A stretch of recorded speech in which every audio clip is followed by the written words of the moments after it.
मल्लिकार्जुन खड़गे जी, श्री वेणुगोपाल जी, श्री अधीर रंजन जी, मुकुल वासनिक जी, मंच पर बैठे सारे कांग्रेस के नेतागण, मेरे प्यारे कार्यकर्ता,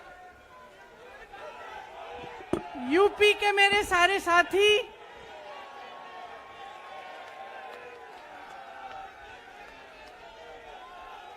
हम आज यहाँ सुनाई दे रहा है?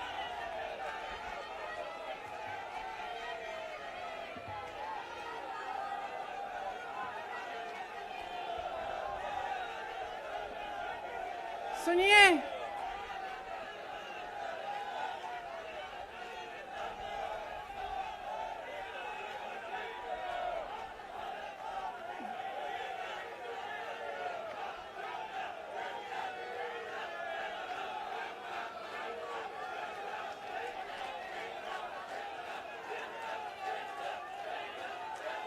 अब बोलूं?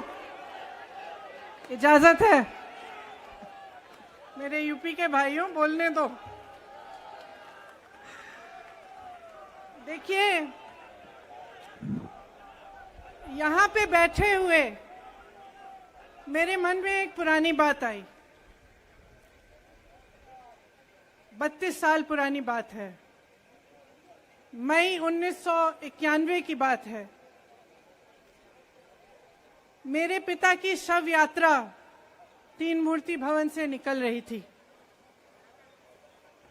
अपनी मां के साथ और अपने भाई के साथ हम एक गाड़ी में बैठे थे। सामने भारतीय सेना की एक ट्रक थी, फूलों से लदी हुई थी। उसके ऊपर मेरे पिताजी का शव था। थोड़ी देर काफिला चला, 5-10 मिनट चला, फिर राहुल कहने लगे मैं उतरना चाहता हूं। तो मां ने मना किया। उस समय सुरक्षा का भी बहुत वो था, तो मां ने कहा नहीं, तुम उतर नहीं सकते। राहुल ने जिद की, नहीं मैं उतरूंगा। मैंने मां से कहा मां उतरने दो। राहुल गाड़ी से उतरा, उस सेना की ट्रक के पीछे खड़ा होके चलने लगा और तीन मूर्ति से लेके कड़ी धूप में अपने पिता के जनाजे के पीछे पीछे पैदल चलते चलते चलते चलते यहां पहुंचा। इस जगह से कुछ 400-500 गज दूर यहां पर मेरे शहीद पिता के अंतिम संस्कार मेरे भाई ने किए।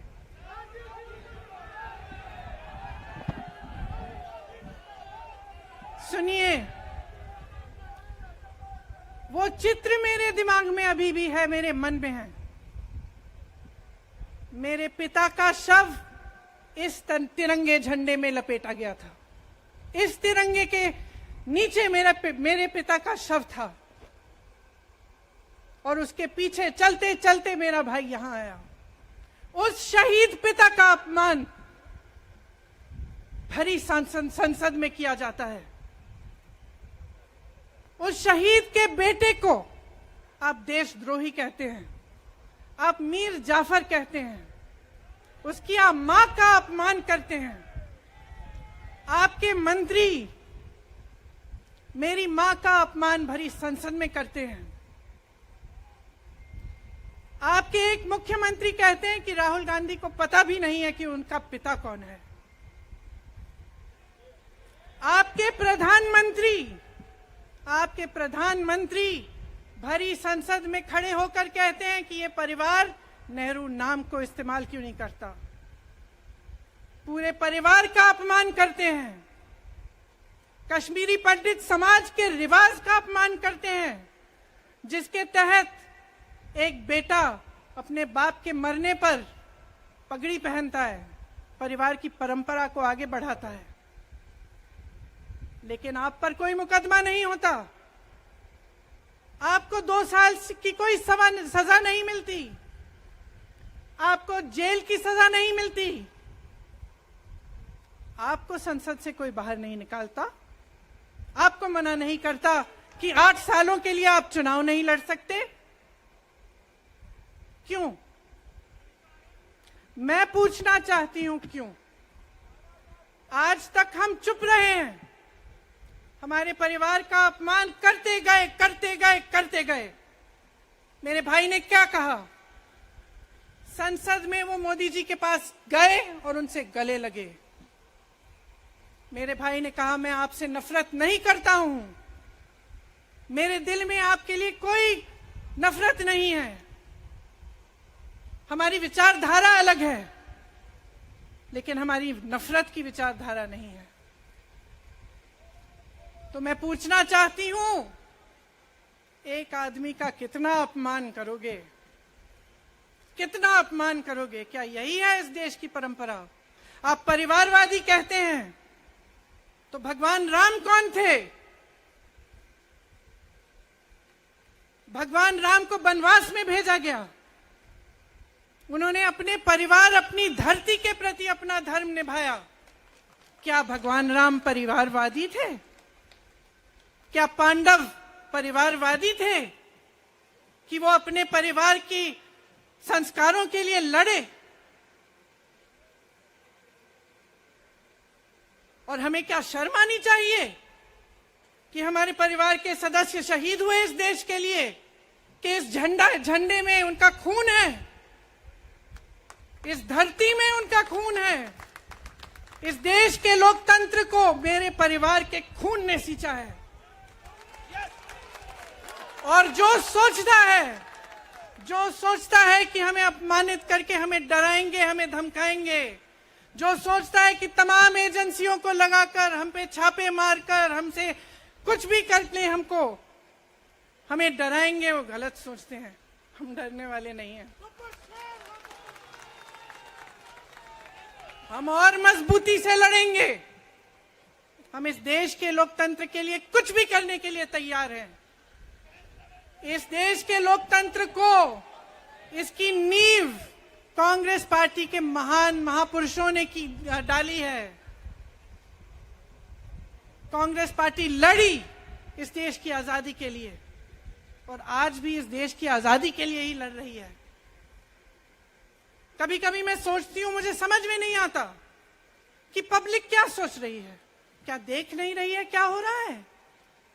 क्या आपको दिख नहीं रहा है कि आपकी सारी संपत्ति लूटी जा रही है, एक आदमी को दी जा रही है, गिने चुने उद्योगपतियों को सब कुछ दिया जा रहा है?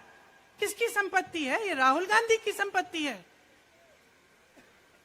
ये आपकी संपत्ति है। ये पीएसयू किसके हैं? किसके लिए बनाए गए? आपके लिए बनाए गए, जो ऐसे एक के बाद एक इनको बेचे जा रहे हैं, दिए जा रहे हैं। इसी से तो आपका रोजगार आता है। छोटे उद्योगों से, छोटे व्यापारियों से आपका रोजगार आता है, किसी बड़े अडानी से नहीं आता।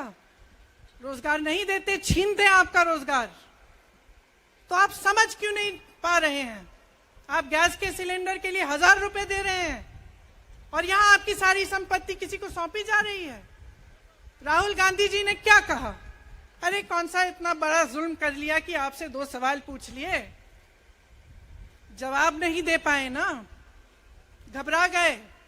और जो अहंकारी होते हैं, तानाशाह होते हैं, क्या करते हैं? जब सवालों का जवाब नहीं दे पाते तो पूरी सत्ता को लेकर जनता को दबाने की कोशिश करते हैं। जो सवाल उठाता है उसको दबाने की कोशिश करते हैं।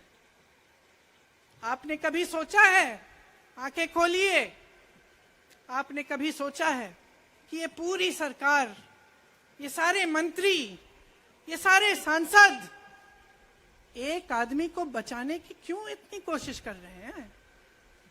इस अडानी में है क्या कि इसको आप सारी संपत्ति दे रहे हो देश की? 20 हजारों करोड़ शेल कंपनियों में इनकी हैं और आप इन पे इंक्वायरी नहीं कर सकते? ये अडानी है कौन कि आप सब उनका नाम उठते ही बौखला जाते हैं और उनको बचाने में लग जाते हैं? देखिए, आप इस देश के देशवासी हैं, ये देश आपका है। ये लड़ाई आपकी है। आज तमाम नौजवान बेरोजगार क्यों हैं? हम इश्तिहार तो देख रहे हैं, होर्डिंग देख रहे हैं, मदर ऑफ डेमोक्रेसी लिखा है, कहते हैं कि हमारी अर्थव्यवस्था बहुत तेजी से आगे बढ़ रही है, तो इतने नौजवान बेरोजगार क्यों हैं? तो जहां जहां हम जाते हैं बेरोजगार नौजवान क्यों दिखते हैं? इतनी महंगाई क्यों है? इतनी महंगाई क्यों है? क्या आप इतने बड़े काम कर सकते हो लेकिन एक गैस सिलेंडर का दाम कम नहीं कर सकते? आप छोटे व्यापारियों की मदद नहीं कर सकते? आप रोजगार नहीं बनवा सकते? तो फिर आपकी सरकार किस काम की है? लोगों को दबाने के लिए है या अडानी जी को आगे बढ़ाने के लिए है? तो आज ये समय आ गया है कि हमें गंभीरता से सोचना पड़ेगा। ये सरकार पूरी कोशिश करती है कि आपका ध्यान भटकाया जाए। अब आप सोचिए, कन्याकुमारी से कश्मीर तक एक आदमी चला, उसके साथ लाखों लोग चले। क्या पैगाम लेके चला? किस लिए चला? उसके दिल में क्या भावना थी कि लाखों लोग देश भर से उससे जुड़ के चले? समता, एकता की भावना थी। आज आपके सारी मीडिया, आपके सारे मंत्री, आपके सारे सांसद, आपके सारे कार्यकर्ता कह रहे हैं कि राहुल जी ने विदेश जाकर देश का अपमान किया, राहुल जी ने एक वर्ग का अपमान किया। क्या एक आदमी जो कन्याकुमारी से लेकर 5000 किलोमीटर कश्मीर तक चल के ये रोज रोज कहता है कि इस देश को एक होना चाहिए, सबको समान दृष्टि से देखना चाहिए, क्या ये आदमी देश का अपमान कर सकता है? क्या ये आदमी एक वर्ग का अपमान कर सकता है? तो ये आदमी क्या कर रहा है? ये आपकी आवाज उठा रहा है। ये क्या कह रहा है? कह रहा है कि गरीबों को अपना हक दो, नौजवानों को अपना हक दो, महिलाओं को अपना हक दो। यही तो कह रहा है। और हक क्या है? हक ये है कि जो आपका है वो आपके हाथों में जाना चाहिए, किसी बड़े उद्योगपति के हाथ में नहीं, जो प्रधानमंत्री जी के मित्र हैं। ये है आपका हक। उसी हक की लड़ाई लड़ रहा है। तो आप समझिए, ये एक इंसान की बात नहीं है, ये एक राहुल गांधी की बात नहीं है, ये पूरे देश की बात है। जब हम कहते हैं लोकतंत्र को बचाना है, तो हम किस बात की को बचाने की कह रहे हैं? क्या कह रहे हैं हम? लोकतंत्र क्या होता है? खुल के जवाब मांगो, सवाल उठाओ। यही तो लोकतंत्र है कि आपको कोई आपत्ति है, कोई समस्या है, आप किसी के पास जाकर अपना हक मांग सकते हैं। आप कह सकते हैं, भाई हमारे लिए ये क्यों नहीं किया, इतनी महंगाई क्यों है, हमारे लिए रोजगार क्यों नहीं बनाए? लेकिन आज यही हक आपसे छीना जा रहा है और आपका ध्यान इधर उधर भटकाया जाता है और इतनी चीजों को फैलाया जाता है जो सच नहीं है, झूठों को फैलाया जाता है। आप सोचिए, राहुल गांधी दुनिया के सबसे बड़े जो शिक्षा के संस्थान है वहां से पढ़ के आए हैं। हार्वर्ड और कैम्ब्रिज की उनकी डिग्री है। कैम्ब्रिज से उन्होंने इकोनॉमिक्स में मास्टर्स डिग्री, एमफिल डिग्री उनको मिली। आप उसको पप्पू बनाते हैं। पूरे देश भर में आपकी सहायता के साथ मेरे मीडिया के दोस्तों, डिग्री आपने देखी नहीं, सच्चाई आपने देखा नहीं, उनको पप्पू बना दिया। फिर पता चला कि ये पप्पू तो यात्रा में निकल आया और पता चला कि ये तो पप्पू है ही नहीं।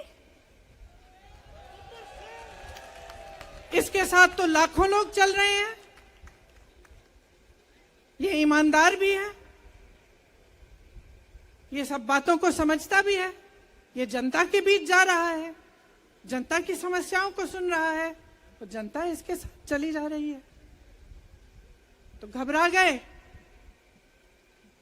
गए कि राहुल गांधी ने संसद में वो सवाल उठाए जिनका उनके पास जवाब नहीं है।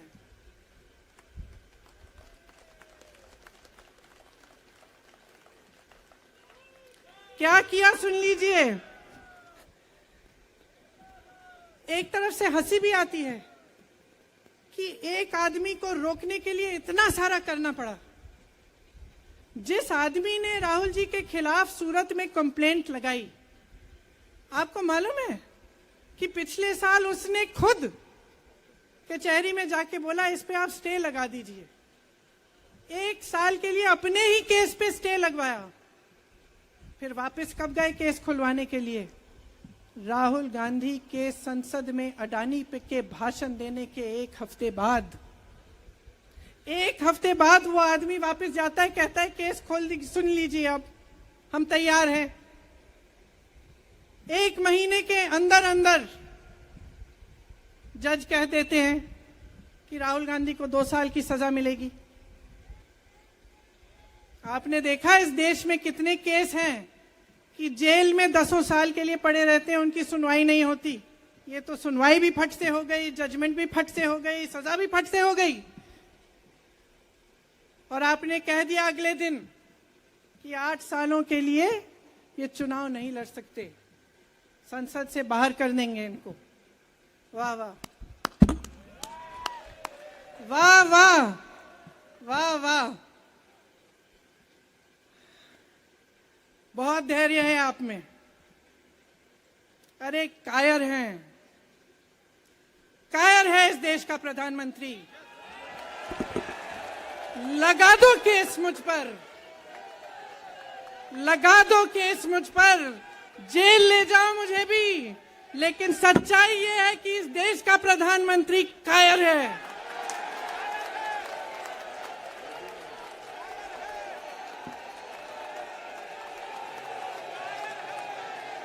अपनी सत्ता के पीछे छुपा हुआ है, अहंकारी है।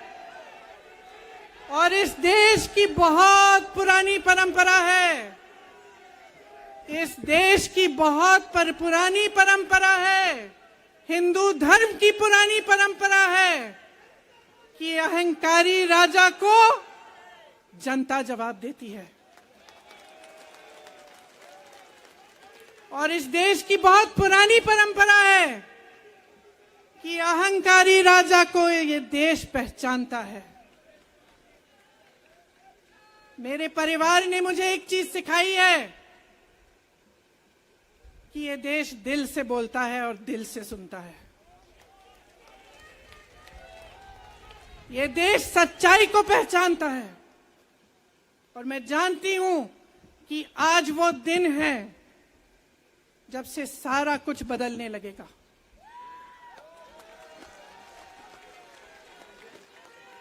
मेरे मीडिया के साथियों, मैं आपसे कहना चाहती हूं, बहुत हो गया है, बहुत हो गया है। मैं जानती हूं आप पर कितना दबाव है। मैं जानती हूं कि आपको लाइन भेजी जाती है कि आज आपको ये कहना है, आज आपको ये लिखना है। लेकिन आपकी एक बहुत बड़ी जिम्मेदारी है। आज लोकतंत्र खतरे में है। अगर सरकार सवाल उठाने वाले को 8 सालों के लिए संसद से निकाल सकती है, अगर कह सकती है कि तुम्हें चुनाव लड़ने की ही इजाजत नहीं है, तो बहुत गड़बड़ है, बहुत गलत हो रहा है। और ये लोकतंत्र के लिए ठीक नहीं है, ये इस देश के लिए ठीक नहीं है। जब आप पत्रकार बने, शुरू में जब आप काम के लिए आए, तो आपके दिल में भी ये होगी बात कि देश के लिए मैं सच्चाई बोलूंगा, मैं सच्चाई बोलूंगी। आज आप बोल नहीं पा रहे हैं, हिम्मत करिए, खड़े हो जाइए आप भी। और जैसे खड़गे जी ने कहा कि तमाम पार्टियों ने आज अपनी आवाज उठाई है, उनका हम सब धन्यवाद देते हैं। और हम सबको एक होना पड़ेगा। इसलिए होना पड़ेगा क्योंकि आज ये देश खतरे में है।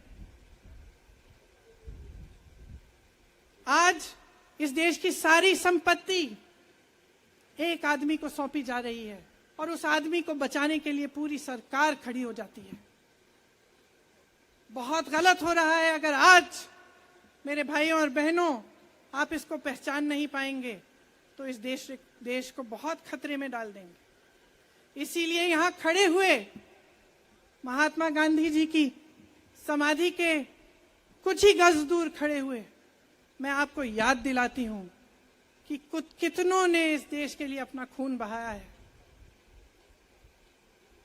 कितनों ने इस देश की धरती, इस देश की आजादी के लिए अपना खून बहाया है। ये अफसर हैं यहाँ तैनात खड़े हैं, इसी तरह से इनके भाई सरहद पे खड़े होते हैं हमारे लिए, आज भी अपना खून बहा रहे हैं। क्या इसके लिए? क्या अडानी जी के लिए? कि अपने देश के किसान के लिए, अपने देश के गरीब के लिए, अपने देश के छोटे व्यापारियों के लिए, महिलाओं के लिए, अपने बच्चों के भविष्य के लिए हम सब अपनी जान देने के लिए तैयार हैं। तो मैं आपसे आग्रह करती हूं मेरे देशवासियों, आंखें खोल लो, समय आ गया है, डरो मत। राहुल गांधी के शब्दों में डरो मत, इनका सामना करने का समय आ गया है। एकजुट हो जाओ, सामना करो, इस देश की सच्चाई को उभारो, इस देश की एकता को बनाए रखो और इस देश को आगे बढ़ाओ। जय हिंद, जय हिंद, जय हिंद।